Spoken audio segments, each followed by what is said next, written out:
네, 한번 살펴보죠. 오늘 3강의 이야기는 세례의 뜻이 무엇인가 좀 살펴볼 텐데, 지난주에 말씀드렸던 것처럼, 구약의 할례와 신약의 세례라고 하는 것들은 불연속성이면서 동시에 연속성을 갖는 것으로서 우리에게 주어졌다는 의미들을 살펴봤어요. 그래서 오늘 좀 세례의 중요한 의미를 먼저 이해하기 위해서는요, 우리가 기본적으로 신앙을 고백한다는 것, 복음을 믿는다는 그 기본적인 개념을 생각해 볼 필요가 있는데, 어, 예수님께서 율법 아래 나셨다라는 거, 그러니까 사실은 모든 인간은 하나님의 율법 아래에 있죠. 물론 오늘날 시대에 율법에 대한 왜곡된 이해들이 너무나도 많은 시대 속에 우리가 살아가고 있다 보니까 율법을 마치 이런 걸로 이해하는 경향들이 있어요. 그러니까 율법은 구닥다리, 그러니까 구약 시대 때 십계명은 구약 시대 때 거지 그것을 어떻게 오늘날 동일하게 방식으로 적용하고 지킬 수 있습니까? 라는 이해들인 거죠.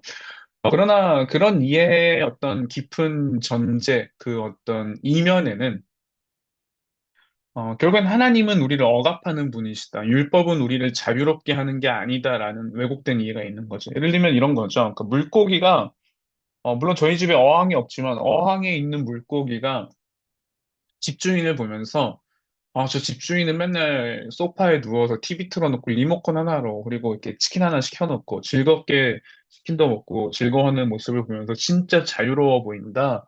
라는 생각을 하고서는 물고기가 나도 저 집주인처럼 나가서 넷플릭스 좀 보고 치킨 하나 시켜놓고 살겠어라고 물 밖을 나가는 순간 물고기는 죽게 되죠.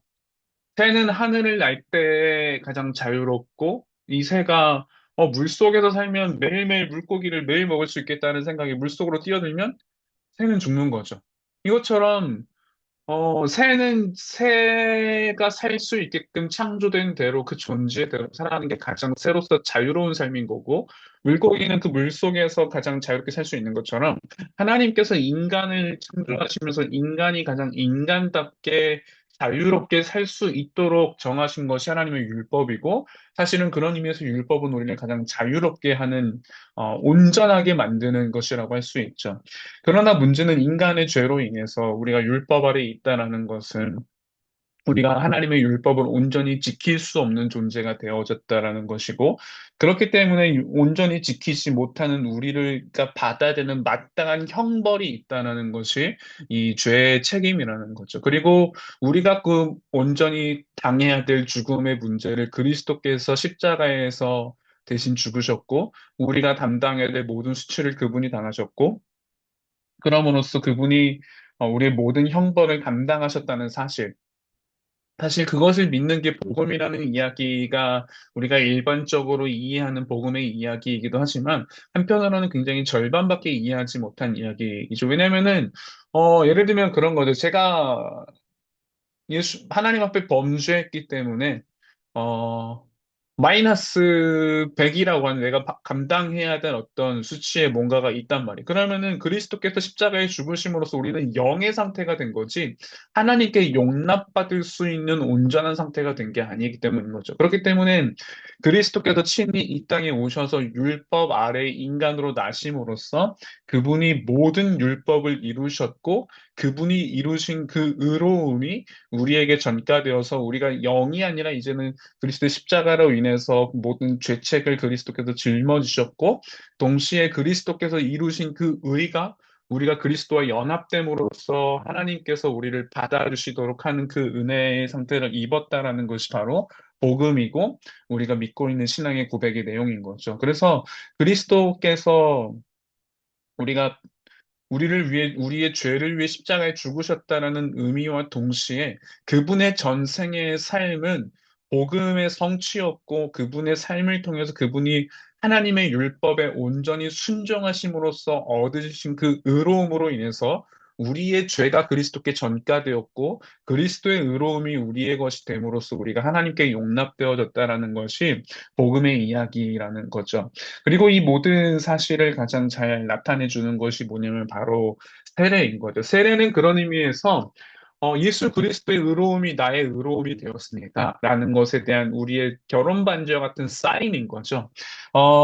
세례를 받았냐, 안 받았냐가 구원의 조건이 되거나, 세례를 받지 않았기 때문에 나는 구원받지 않았습니다라는 것이 아니라 세례는 내가 그리스도와 연합한 존재가 되었습니다라는 내가 결혼한 사람입니다라고 하는 그 사인을 보여주는 것이 결혼 반지인 것처럼 세례는 나와 그리스도가 연합했습니다라는 걸 보여주는 그 사인으로서 우리가 얻는 것이 세례라는 겁니다. 그렇다면 예수 그리스도께서 우리가 마땅히 받아야 될 형벌을 대신 받으심을 십자가에서 죽으셨고 우리가 마땅히 살았어야 되는 그 모든 삶을 그리스도께서 사셨다라는 이 복음의 이야기를 받아들이는 것이 뭐냐면은 믿음인 거죠.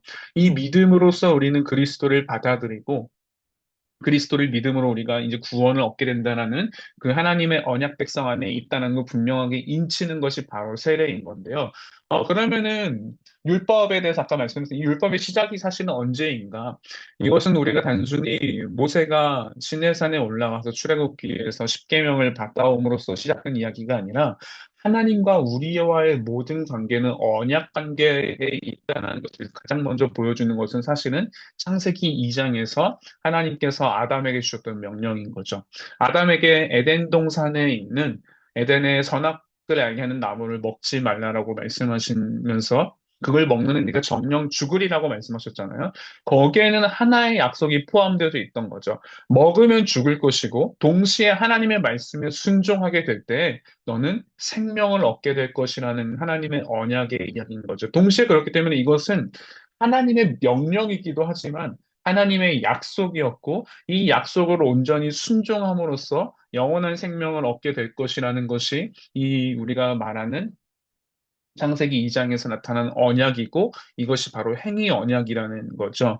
그러나 이 행위 언약의 대표자였던 아담이 어, 하나님은 나를 억압하는 분이야라고 하나님이 정말 너에게 그걸 먹지 말라고 하셨어라고 하면서 찾아온 뱀의 질문 속에서 하나님의 말씀, 그러니까 결국에는 하나님이 선하신 분이 아니라는 그 왜곡된 생각으로 그들은 범죄했고 동시에 로마서에서 말하는 것처럼 우리가 아담이 우리의 대표자로서 아담이 범죄할 때 우리도 함께 아담 안에서 모두가 범죄함으로써 아담 아래에 있는 모든 인간들이 날 때부터 죄를 갖고 태어난다는 것이 사실은 성경이 우리에게 가르치는 거죠. 근데 거꾸로 이런 질문을 또 해볼 수 있죠. 저는 20살 때 사실 대학교 와서 처음 이제 신앙생활을 시작했거든요. 그전까지는 어, 다 말할 수 없는 비밀이지만 이 대학생 때 처음 믿고 나서 제가 가졌던 생각이 뭐였냐면은 아담이 바보 같은 놈이 좀 에덴에서 하나님의 명령에 온전히 순종했으면 지금도 나는 에덴에서 그 기쁨에 살고 있을 텐데 이런 생각들 그렇다 보니까 사실은 에덴에 풍족하고 모든 게 다 있는데 왜 아담은 그런 행동을 했을까? 나였으면 안 그랬을 텐데라는 생각이 제 안에 있다는 사실을 우리는 발견할 수 있죠. 그러나 생각해 본다면요. 아담은요. 지금 우리가 이 땅에 살아가는 그 어떤 존재보다도 탁월하고 월등한 존재였죠. 그러니까 죄를 지을 수 있는 상태 속에 있는 존재로 하나님께서 아담을 창조하셨지만 우리는 지금 죄를 지을 수밖에 없는 상태 속에 존재하고 있거든요. 그런데 죄를 짓지 않을 수도 있고 죄를 지을 수도 있던 어떤 선택의 가능성이 있던 아담이 범죄했다는 사실, 우리보다 훨씬 더 나은 존재였던 아담이 범죄했다는 이야기는 나라는 안 그랬을 때는 사실은 그런 생각이 얼마나 교만한 생각인지 사실은 생각해 볼 수 있는 거죠. 어, 동시에 그런 의미에서 생각해 보도록 하나님의 이 행위 언약 가운데서 언약을 지켰으니까 하나님 저한테 뭘 주세요라고 요구할 수 있는가라는 질문이죠. 그러나 성경에서 하나님께서 은혜를 베푸시고 생명의 그 영원한 생명을 베푸시는 것은 하나님의 특별한 자비이고 은혜이지 피조물인 우리가 하나님의 명령에 순종했기 때문에 하나님 내가 이것을 마땅히 순종했으니까 하나님이 제게 이런 무언가를 베푸셔야 됩니다라고 말하는 자체가 사실은 우리가 요구할 수 없는 것이고 이는 오직 하나님의 자비 가운데 베풀어진 상이었다라는 겁니다. 그런 의미에서 우리는 이것을 이룰 수 없는 존재였고, 그렇기 때문에 우리가 먼저 이 언약을 깨뜨림으로써 받아야 되는 형벌인 죽음의 문제가 있었고, 이 죽음의 문제를 그리스도께서 짊어지셨고, 우리가 마땅히 순종해서 얻게 될 그 의로움을 우리가 아닌 그리스도께서 온전히 순종하심으로써 얻게 된 그 의로움이 바로 우리를 위한 의로움이고, 그것이 바로 은혜 언약이라고 말하는 예레미야 31장에서 나타나는 은혜 언약의 이 새 언약의 이야기가 이 창세기 2장에서 시작된 그 행위 언약의 이야기부터 예레미야 21장, 31장에 나타나는 그 새 언약 그리고 예수 그리스도께서 성취하신 그 은혜 언약까지 이어지는 것이 바로 어, 우리가 받은 이 언약 가운데 있다라는 의미이고 그리스도 안에 있을 때만 우리는 이 은혜 언약 안에 있다는 걸 보여주는 것이고 세례는 바로 우리가 그런 은혜 언약 가운데 있는 존재라는 사실을 선포하는 것이고 그 사인이라는 것들을 보여줍니다. 그런 의미에서 세례는 가장 중요한 의미는요. 어, 예를 들면 이런 거죠. 오늘날 우리 안에 신학적으로도 그렇고 참 오해하기 쉬운 부분 중에 하나는 예수님은 나의 주님이세요. 그러니까 예수님은 나의 구원자세요. 예수님이 십자가에서 죽으셨기 때문에 저는 구원을 받았어요. 라고 고백하지만, 동시에 우리의 삶의 그 모든 이야기는 내가 결정자가 되어야 된다는 생각이 오늘 우리의 삶에 깊이 깔려 있다는 거죠.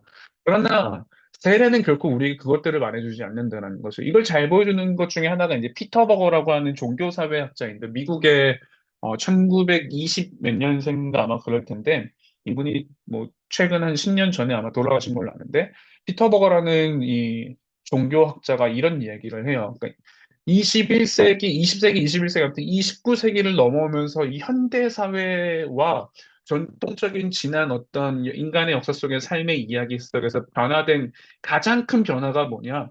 물론 뭐 과학적인 진보와 많은 변화들이 있지만요. 이분은 현대 사회를 정의하기 이렇게 말하는데요. 그 전까지 인간의 삶은 명예를 굉장히 추구하는 존재였다라는 거예요. 그러면 오늘날 우리는 명예를 추구하지 않느냐라는 것이 아니고요. 명예의 의미를 이렇게 생각할 수 있는 거예요. 예를 들면, 여러분이 이제 부모이기 때문에, 부모이신 분도 있고, 예비 부모로서 이제 우리가 아이를 만날 준비를 하고 있는데, 아이가 이렇게 통잠을 바로 안 자죠. 어, 고통스럽죠. 이미 잘 다 지나와서 별로 기억이 잘 나지 않는데, 너무 힘든데, 아이가 자고 있을 때에, 이게 우리가 자다가 새벽에 아이가 이제, 어, 분유를 먹기 위해서 뭐, 수유를 하기 위해서 울고 일어나면은, 우리의 몸은 사실 굉장히 힘들죠. 근데 우리 개인의 필요는 더 편하게 자고 싶죠. 근데 엄마이기 때문에, 아빠이기 때문에 아이를 위해서 내 필요대로 사는 게 아니라 아이를 위해서 희생하고 헌신하죠. 그 속에서 우리는 이것은 내 명예를 위한 것이야라고 말하진 않지만 우리는 실제로 그 가운데서 거꾸로 엄마가 나 어제가 아이가 뭐 밤새 우는데 난 내가 너무 졸려서 안 일어났어라고 하면은 사람들이 우리를 볼 때 엄마를 명예롭게 여기지 않죠. 그러나 명예는 그런 의미에서 여러분이 자기를 희생하면서 얻게 되는 것이고, 어떤 내가 맡은 일에 책임을 다하고 최선을 다함으로써 거기서 얻게 되는 그 명예가 사실은 우리에게 있는 것이고, 지난 우리의 전통적인 사회에서 이 명예는 굉장히 중요한 가치였기 때문에 내가 맡은 역할과 책임을 다하는 것이 사실은 하나의 명예라는 의미로 여겨지는 것이었죠. 그러나 오늘날 이 현대사회, 이 피터 버거 말하는 현대사회의 가장 큰 특징은 명예가 우리의 삶을 움직이는 동기가 아니라 우리의 삶을 움직이는 가장 큰 동기는 이 디그니티라고 하는 그러니까 존엄성이라는 사실은 단어인데 존엄성이라는 좀 사실 잘안 와닿는데 이 표현을 조금 더 와닿는 표현을 한다면은 자기 결정권이라는 거죠. 내가 내 인생을 결정할 수 있는 존재여야 되고 내가 내 인생을 결정하는 데 있어서 이것을 방해하는 존재는 나를 억압한다라고 느끼는 게 이제 피터 버그의 주장인 거죠. 그러면서 개인의 오늘날 이토록 인권이라고 하는 이야기 속에서 내 신념과 내 가치와 이것들은 내 선택에 의해서 조율되는 문제이기 때문에 나는 명예를 위해서 내가 엄마가 되지 않고 그저 나의 개인의 결정권을 따라서 나를 위한 인생을 살겠다라는 것이 오늘날 이 시대에 나타나는 어쩌면 가장 중요한 가치이고 이야기라고 피터 버거는 이야기를 하는 거죠.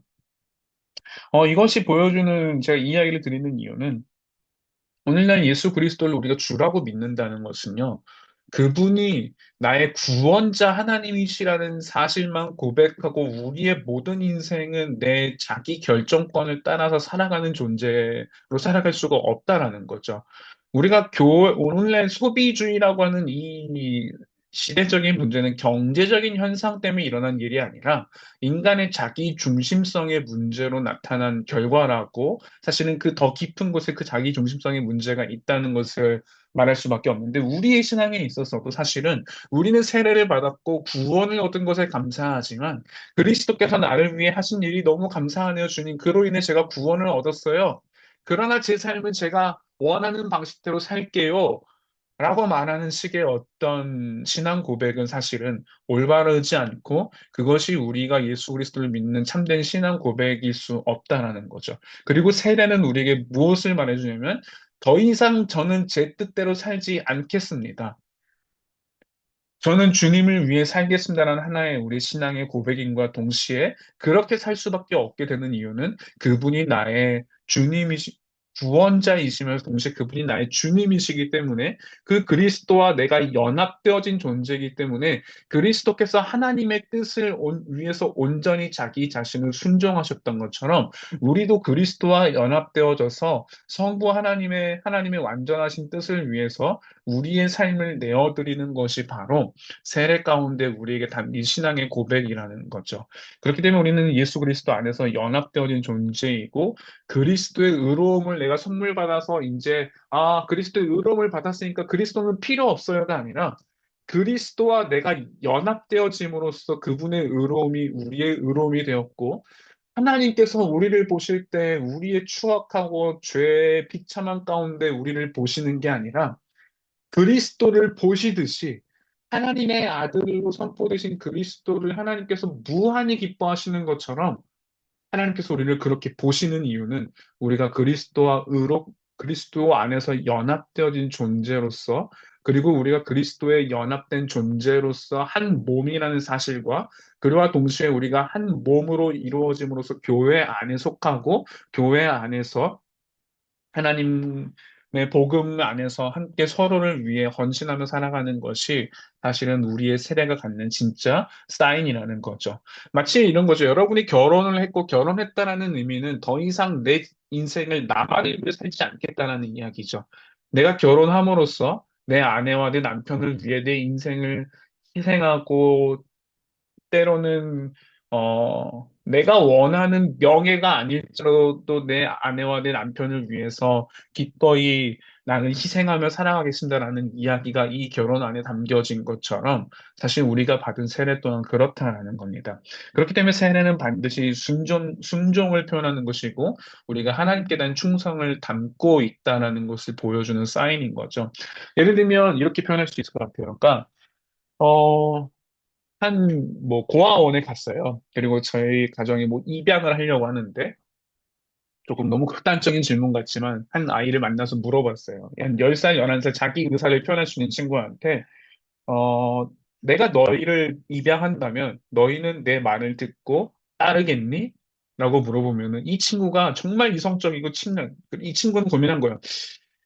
어, 제가 아저씨가 저를 입양한다면 저는 아저씨의 자녀가 되겠지만 근데 저는 평생에 있어서 말을 다 순종하고 온전히 따르진 않을 거라는 객관적인 사실을 생각할 때 저는 그러지는 않을 것 같아요. 라고 말을 한다면 그냥 패스하겠죠. 근데 다음 한 안 친구를 만났을 때 내가 너를 입양하기를 원한다. 너는 온전히 나를 따르겠니라고 물어보면 제가 이 친구도 분명히 알 거예요. 자기의 고백 속에서 저는 평생 당신을 아버지로 따르면서 절대 어, 거역하지 않을게요. 온전히 순종하고 따를게요라고 그 고백이 있지만 동시에 자신도 그렇게 살 수 없다는 걸 알고 있죠. 그러나 그 가운데에서 우리는 누구를 과연 이방하겠습니까? 당연히 둘째, 이 후자의 이야기이잖아요. 그것처럼 세례는 한편으로는 우리가 때로는 하나님의 뜻대로 온전히 살 수 없다는 걸 잘 알지만, 그럼에도 불구하고 여러분이 하나님께 내가 하나님의 뜻에 온전히 순종하겠습니다라는 그 신앙의 고백과 동시에 그 고백이 없다면 우리는 결코 그리스도를 알 수가 없죠. 여러분 결혼 생활도 똑같죠. 결혼식에서 물어보잖아요. 서약하잖아요. 당신은 평생 이 검은 무리가 팥뿌리가 되도록 아내를 사랑했습니까? 고민하면서 평생 정말 사랑할 수 있을까요? 저는 그런 사람이 아닌 것 같아요. 라고 말한다면 바로 신부한테 뺨따구 한대 맞고 이 결혼식이 파토나지 않겠어요? 그것처럼 우리의 세례는 바로 그런 순종과 충성을 주님께 드리겠다라는 분명한 신앙 고백이 있고, 동시에 그 말인 즉슨 여러분이 하나님께 온전히 순종하려고 하지 않는다면 우리는 하나님을 온전히 따를 수 없다라는 겁니다. 그 말이 꼭 반드시 내가 순종함으로써 하나님으로부터 얻는 구원을 얻는다가 아니고요. 그러나 그리스도께서 이루신 그 일을 통해 우리는 구원을 얻은 것이지만 그리스도 안에서 우리가 그 그리스도의 연합함으로써 얻게 된 이 세례의 고백 속에서 여러분이 나는 하나님의 뜻을 온전히 순종할 것이다라는 고백이 없다면 우리의 세례와 우리의 신앙 고백은 동시에 가짜일 수 있다는 거죠. 그렇기 때문에 결국 그렇게 우리는 신앙을 고백할 수 없다라는 거죠. 이것이 바로 세례의 중요한 의미라면 이제 4강은 이제 유아 세례의 의미가 좀 무엇인가 조금 더 집중적으로 이제 고백을 하는 건데요. 유아 세례는 그런 의미에서 단순히 헌화식 지난주 제가 말씀드렸던 이 아이를 하나님께 바치겠습니다. 라는 그 이상의 의미를 담고 있죠. 유아 세례의 대상인 우리의 자녀는 어찌 보면 자기 스스로 뭔가를 알고 있지도 않고, 자기 스스로 신앙을 고백하지도 않고, 어떤 것도 할 수 없어 보이 굉장히 무능한 상태의 존재처럼 보여지죠. 그런 의미에서 사실은 이 유아 세례는 우리의 거울을 보여주는 거죠. 우리가 무언가를 알기 때문에 내가 하나님 앞에 어떤 놀라운 순종을 이루었기 때문에 내가 하나님께 용납된 것이 아니라 마치 아이와 같이 무능하고 아무것도 아닌 존재인 나를 하나님께서 은혜 가운데 용납해 주셨다는 것을 보여준다는 의미에서 유아 세례는 우리에게 어쩌면 가장 우리의 신앙의 본질이 무엇인지를 보여주는 세례라고도 할 수 있죠. 하나님께서 우리와 은혜의 언약을 맺으셨고, 아담의 머리 아래, 아담의 대표성 아래 존재하던 우리가 이제는 그리스도께 접붙임 받은 자 됨으로써 우리는 이제 그리스도 안에서 어, 연합된 존재로 부르심을 받았다라는 거죠.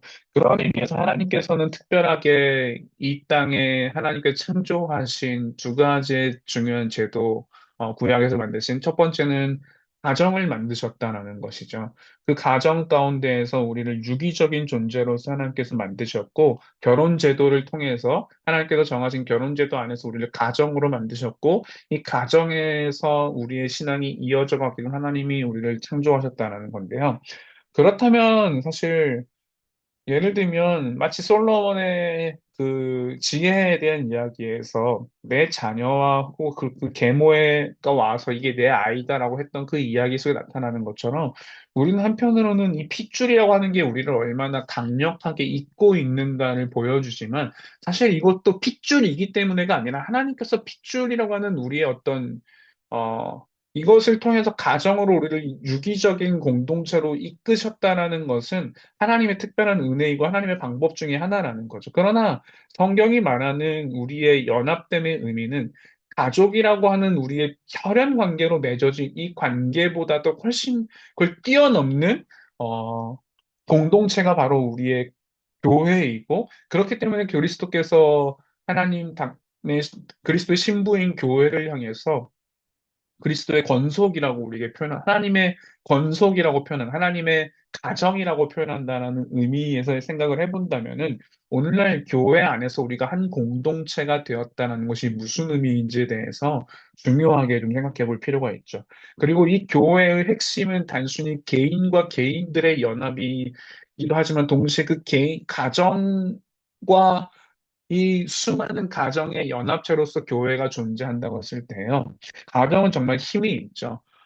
그런 의미에서 가정이 갖고 있는 이 핏줄이 갖고 있는 엄청난 힘을 여러분이 교회의 가르침과 성경의 가르침과 교회의 가르침과 정반대로 끈다면 우리의 아이들은 교회와 성경과 교회의 가르침을 따라 살게 되기보다는 자연스레 부모를 따라서 이 가정에서의 가르침을 따라 살아가는 것이 훨씬 더 강력한 힘을 갖게 될 겁니다.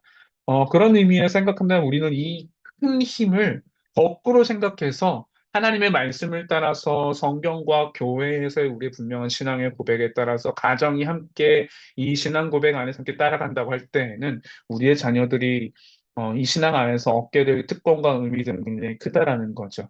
하나님께서 참 감사한 것은 구약에서 할례를 행할 때 성인이 된 다음에 할례를 베풀라고 하셨던 것이 아니고 난지 7일이 지나기 전에 아이들을 할례를 베푸심으로써 이 아이는 하나님의 언약 가운데 주어진 아이라는 그 한 사람의 인격적인 존재로 받아주신 것이고, 동시에 오늘날 우리가 받는 유아 세례 역시 이 아이가 믿는 부모의 신앙 고백 가운데 태어났고, 그와 동시에 이 아이는 언약의 자녀라고 하는 분명한 신앙 고백 안에서 받아들여지고, 이 아이는 우리의 교회의 한 사람의 일원으로 받아들여진다는 겁니다. 그런 의미에서 이 출애굽기에서 신명기에서 모세가 하나님의 말씀에 불순종할 때에는 3대가 저주를 받을 거고, 하나님의 말씀에 순종할 때에는 1000대가 복을 받겠다라는 이 말씀을 하잖아요. 그거는요, 고대 근동사회에서는 생각해 보면은, 그러니까 3대가 기본으로 한 가정을 이루었죠. 지파 사회였고, 민족주의적인 사회 속에 있으면서 그 한 가정에 할아버지, 아버지, 자녀라고 하는 3대가 있을 때, 예를 들면 할아버지가 하나님을 따르지 않는 신앙을 갖고 살아갈 때는요, 자연스레 그 아버지와 아이에게 영향을 줄 수밖에 없죠. 이처럼 한 가정 안에서 여러분이 가장으로서 특별히 오늘날 우리가 이 3대가 같이 사는 시대는 아니기 때문에 부모로서 우리의 신앙이 하나님을 따르지 않을 때 자녀는 자연스레 그 은혜로부터 벗어나게 될 것이고 또 동시에 여러분이 그 은혜 가운데 살아갈수록 우리의 자녀도 운명 공동체로서 함께 은혜 가운데 살아간다는 의미에서 이 은혜 언약 가운데 부모의 책임이 얼마나 큰 것인지에 대해서 우리는 주로 생각해 볼 필요가 있죠. 그래서 마치 우리가 지난주에 봤던 것처럼 아브라함이 이삭에게 엘로힘이라고 하는 하나님의 이름을 알려줬고 그리고 그 엘로힘의 하나님의 이름을 이삭이 야곱에게 분명하게 들려줬고 야곱이 이스라엘로 이름이 바꾸었던 그 야복강에서 엘로힘 하나님의 그 임재 속에서 그가 하나님을 보고 누렸던 것처럼 우리가 오늘 우리의 신앙의 고백 가운데 살아가는 것이 우리의 자녀에게 얼마나 큰 특권이고 자녀가 신앙교육에 안에 살아가는 것이 얼마나 큰 특권인지 또 동시에 우리의 가정에서 우리의 아이들은 우리 부모의 신앙이 진짜인지 가짜인지를 분명하게 알 수 있는 어떤 리트머스 시험지처럼 우리를 보고 있다라는 거죠. 이런 의미에서 우리에게 유아 세례가 얼마나 큰 의미인지 좀 생각해 볼 필요가 있는 건데요. 특별히 신약 시대 때 이제 예수님께서 우리에게 특별히 지정하신 두 가지의 제도가 있는데 그것이 바로 성찬과 세례이죠. 그래서 우리가 이제 이 세례의 의미를 계속해서 살펴보고 있는 것처럼 세례를 조금 더 살펴본다면 어, 앞서 말씀드린 것처럼 이 세례는 우리가 사인으로 받은 거죠. 이 사인은 어떤 사인이냐를 조금 더 깊이 있게 말한다면은 마태복음 28장에서 예수님의 제자가 된다라고 할 때 이 이름은 성부와 성자와 성령의 이름으로 세례를 베풀고라고 할 때 헬라어로 봤을 때 그리고 그걸 영어 성을 번역한 이름 볼 때에는 인투라고 하는 단어를 사용해요. 그래서 우리가 하나님 밖에 있던 존재였는데 세례를 받는다는 건 뭐냐면은 하나님 밖에 있던 존재인 우리가 하나님 안으로 들어오게 되어졌다는 의미를 갖고 있다는 거죠. 그러나 이 일이 일어나기 위해서 생각해 보면은 그리스도께서 친히 삼위 하나님으로서 영원히 그 안에서 만족하고 있던 존재이셨는데 아브라함이 마치 갈대아 우르로부터 떠나서 이방인으로 삶을 살게끔 요청을 받았고 출애굽기 22장에서 하나님께서 모세에게 너희는 이방인을 나그네를 압제하지 말라고 말씀하실 때 그 명령은 단순히 나그네를 압제하지 말라는 의미를 넘어서 사실 우리는 하나님으로부터 이방인이고 나그네이고 하나님 이 삼위 하나님의 관계로부터 그 은혜 언약 가운데 들어갈 수 없는 외부자이죠.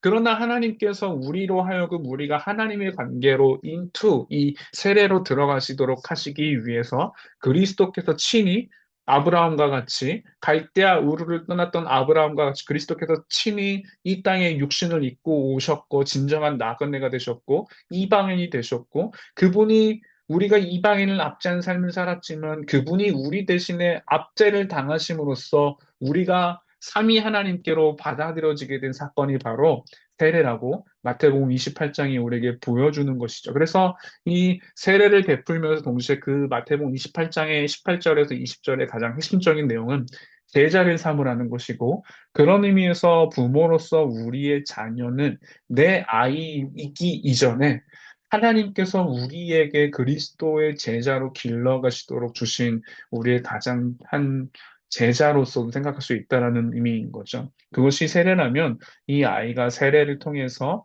복음 안에서 이 교회 안에서 용납되어졌다라는 것이 얼마나 큰 은혜인지 우리는 기억해 볼 필요가 있습니다.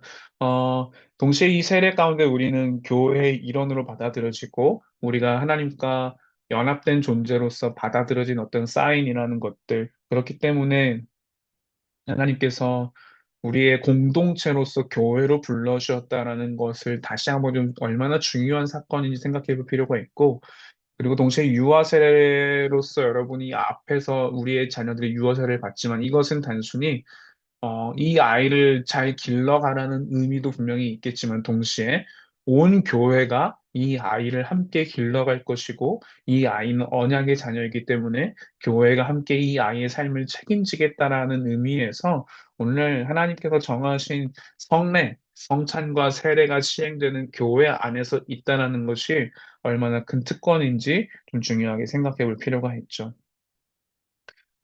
동시에 우리가 유아 세례를 받는다라는 것이 꼭 이 아이의 구원을 설명하지 않죠. 그리고 구약은 우리에게 이것도 분명하게 보여주고요. 그 의미는 이 성령의 특별한 역사가 아니고서는 이들이 온전하게 중생하여서 회심할 수 없다라는 것들을 보여주는 건데요. 성령께서 어떻게 우리 삶에 역사하는지 우리는 다 알 수 없지만 은혜 언약 가운데 하나님께서 우리의 자녀들이 어, 교회 공동체의 일원으로 받아들여졌다는 것이 사실은 얼마나 큰 은혜인지 예를 들면 그런 거죠. 너는 예를 들면 하늘이랑 소망이도 기도할 때마다 얘들이 기도 문이 생겼어요. 그러니까 기도 문이 생겼다라고 표현하는 게 맞는지 모르겠지만 하늘이랑 소망이랑 늘 밥 먹을 때마다 기도를 할 때마다 했던 거죠.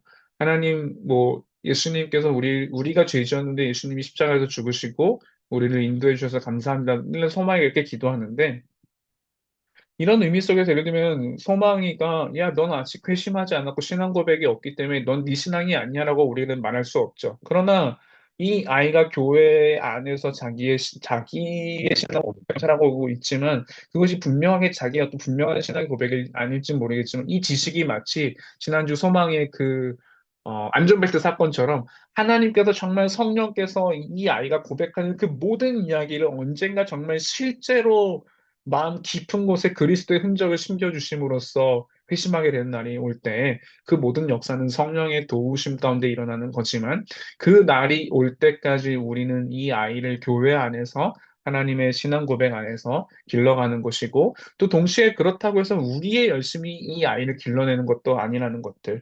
아하스에게서 히스기야가 태어났죠. 아하스는 구약시대 왕 중에 가장 악한 왕이었지만 그로부터 가장 구약의 한편으로는 굉장히 개혁적인 인물인 히스기야가 났다라는 것들을 볼 때 이것은 사실은 우리의 힘과 열심이 맺어내지 않고 오직 성령의 역사라는 것들이 얼마나 중요한 것인지 우리로 하여금 다시금 기억하게 만들고 동시에 이 아이가 유아 세례 가운데 나타나는 것들 우리가 지난주 나눴던 것처럼 어쩌면 모르죠.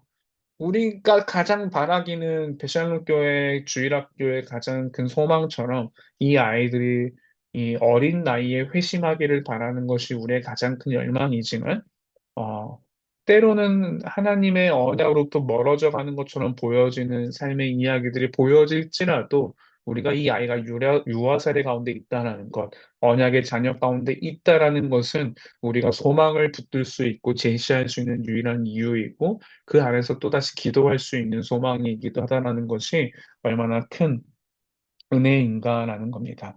아, 그렇기 때문에 오늘 특별하게 하나님께서 사실은 장로교회에 있으면서 우리는 성령을 굉장히, 어, 참, 뭐랄까요.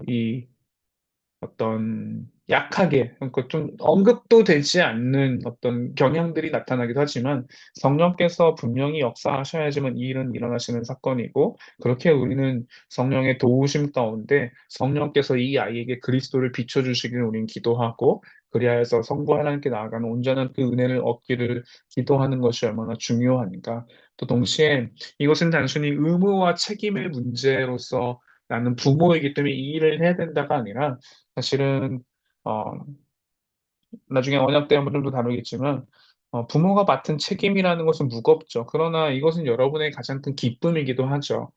어, 어제도 이렇게 복음 중심 공동체 리더십 과정을 지금 계속 하고 있어가지고 제 방에서 이렇게 이야기하다가 아내가 밖에서 듣고서는 또 자기 이야기했다고 혼냈는데 오늘 밤도 이렇게 듣고 또 혼날지 모르겠지만 저희 아내랑 제가 2월 4일에 결혼했어요. 그리고 2월 18일이 아내 생일이에요. 많은 형제들이 딱 듣자마자 떠오르죠. 아, 행복하겠다. 그쵸? 2월 4일 결혼기념일 챙기고 2주 뒤에 이제 또, 어, 생일을 돌보니까 얼마나 행복하겠어요. 그쵸? 근데 한번 생각해 보세요. 2월 달이 올 때마다, 매 2월이 올 때마다, 아, 내가 2월 달 잘못 챙기면 내 인생 1년이 힘들지도 모른다라는 그 불안 속에서 결혼기념일 준비하고, 2주 뒤에 또 결혼기념일 겨우 힘들게 또 잘 넘어갔는데, 2주 뒤에 생일이 또 찾아온다면, 이 생일을 또 어떻게 준비해야 되지? 라는 그 불안함 속에 산다면 절망이죠. 그러나 우리에게 주어진 그 의무와 책임은 단순히 율법주의적인 의무와 책임이 아니라 기쁨이죠. 우리가 2월, 제 아내와 이 결혼 기념일을 생각하면서 너무 기쁨이고 어떻게 하면 아내를 더 행복하게 해줄 수 있을까? 그렇다면 그 모든 준비하는 시간들, 선물 하나를 고르는 시간도 행복한 시간이고, 뭘 준비하든 그 시간들이 다 기쁨이죠. 그리고 나서 2월 18일 또 생일이 올 때에도, 아, 2주 뒤에 내가 어떻게 하면 아내를 더 행복하게 해줄 수 있을까? 어떤 요리를 해서 또 아내에게 또 이렇게 좀 즐거운 식사를 좀 같이 나누면서 시간을 나눌 수 있을까를 고민하는 것은요, 그 모든 한 달의 시간이 제게 있어서 가장 큰 기쁨과 즐거움으로 여겨지는 것처럼, 복음은 그런 의미에서 존 파이퍼 목사님이 말씀하신 것처럼, 기독교 쾌락주의, 크리스천 히도니즘이라고 하는 단어, 그러니까 기독교 기쁨주의 혹은 기독교 희락주의라고 사실은 우리나라에서 표현을 하지만 사실은 존 파이퍼가 이 표현했던 그 원어 그대로의 의미를 생각한다면 히도니즘이라고 말하는 결국에는 쾌락주의, 그만큼 이것이야말로 우리의 삶에서 누릴 수 있는 가장 큰 기쁨이라는 거죠.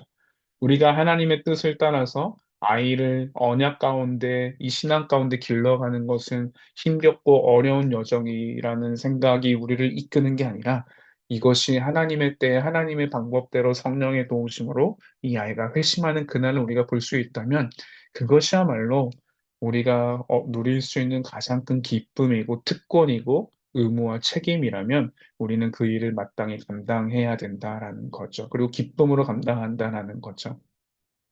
마지막으로 오강을 좀 짧게 보면요.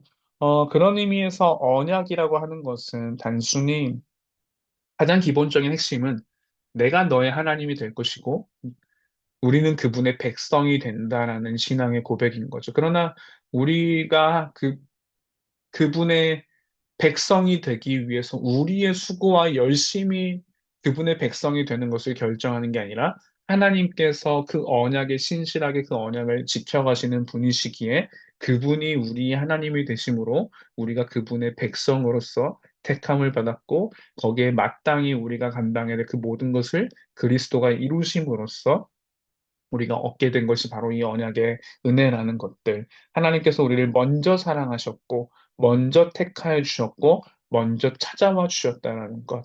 아담이 창세기 3장에서 범죄한 이후에 하나님께 찾아가서 나가지도 않았고, 하나님이 찾아오셨을 때에, 예를 들면 아담아 네가 어디 있느냐라고 했을 때 아담은 나가서 말했어야 하죠. 하나님께서 제게 먹지 말라 하신 그 선악과를 먹었습니다. 잘못했습니다. 용서를 구했어야 되는데 우리는 그러지 않죠.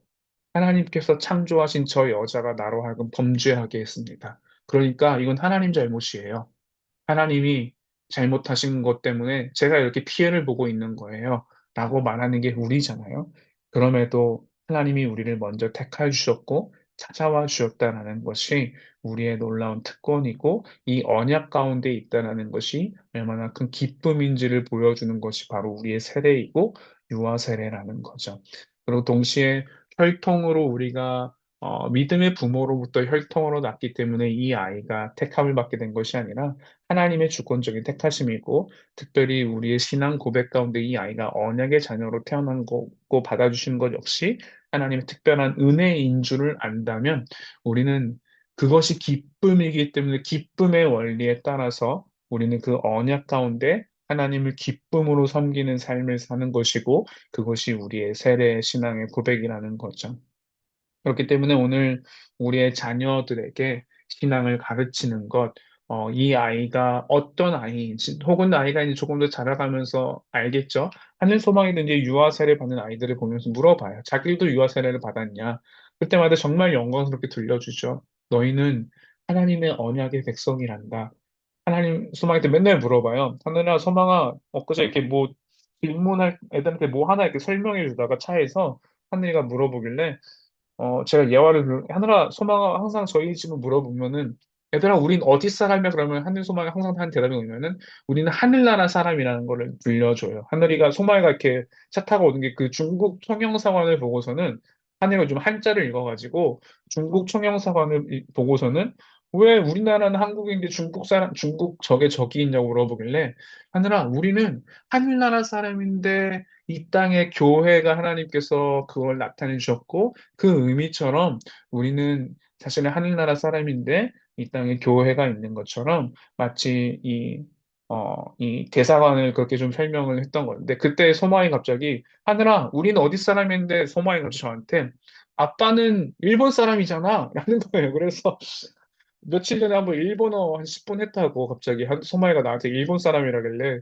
정말 할 말을 잃고 벙찌면서 있었는데 우리가 하늘에 속한 존재라는 것, 그리고 그렇기 때문에 이 아이들에게 우리가 이 세상에 속한 자가 아닌 하나님의 언약 가운데 언약의 자녀이고 그 증표로 너희가 유아 세례를 받았고 이것은 하나님께서 너희를 하나님의 백성으로 받아주셨다는 사건이라는 것을 들려준다는 것이 사실 얼마나 영광스러운 특권인가요? 여러분들이 정말 아이가 좀 자라갔을 때 유아 세례의 의미가 얼마나 특권이고 영광스러운 것인지를 우리의 아이들에게도 전해줄 수 있는 그런 은혜들을 주시기를 기도하겠습니다.